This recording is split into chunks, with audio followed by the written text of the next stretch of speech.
వలన కానీ, తాము చేసి ఉన్న హే క్రియల వలన కానీ, ఏ అతిక్రమ క్రియల వలన కానీ వారిక మీదట తమ్మును అపవిత్రపరుచుకొనరు.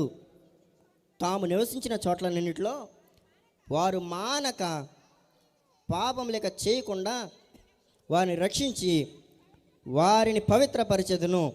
అప్పుడు వారు నా జనులగుదురు, నేను వారికి దేవుడినయ్యుందును. యేసు ప్రభువు వారు ఈ భూలోకానికి ఎందుకు వచ్చారు అంటే అపవిత్రతను తొలగించడానికి, పాపం నుంచి రక్షించడానికి. తిమోతికి రాసినటువంటి మొదటి పత్రిక 1వ అధ్యాయం 15వ వచనంలో ఈ మాట రాయబడి ఉన్నది. పాపులను రక్షించుటకు క్రీస్తు యేసు ఈ లోకమునకు వచ్చెను అను మాట సరిపోద్దండి. పాపులను రక్షించడానికి క్రీస్తు యేసు ఈ లోకానికి వచ్చాడు. యేసు ప్రభువు పాపంలో బ్రతుకుతున్న ప్రతి వ్యక్తిని రక్షించడానికే ఈ భూలోకానికి వచ్చాడు. ఆయన రాజ్య స్థాపన అదే. ఎవడైతే పాపాల నుంచి విడుదల పొందుతాడో, ఎవడైతే పాపాల నుంచి రక్షించబడతాడో, ఎవడైతే పాప సంబంధం క్రియ నుంచి విడుదల పొందుతాడో ఆయన రాజ్యం స్థాపించబడినట్లే. ఆయన రాజ్యాన్ని స్థాపించడానికి ఈ భూలోకానికి వచ్చి 2025 సంవత్సరాల క్రిందట ఈ భూలోకానికి వచ్చాడు. రాజ్యాన్ని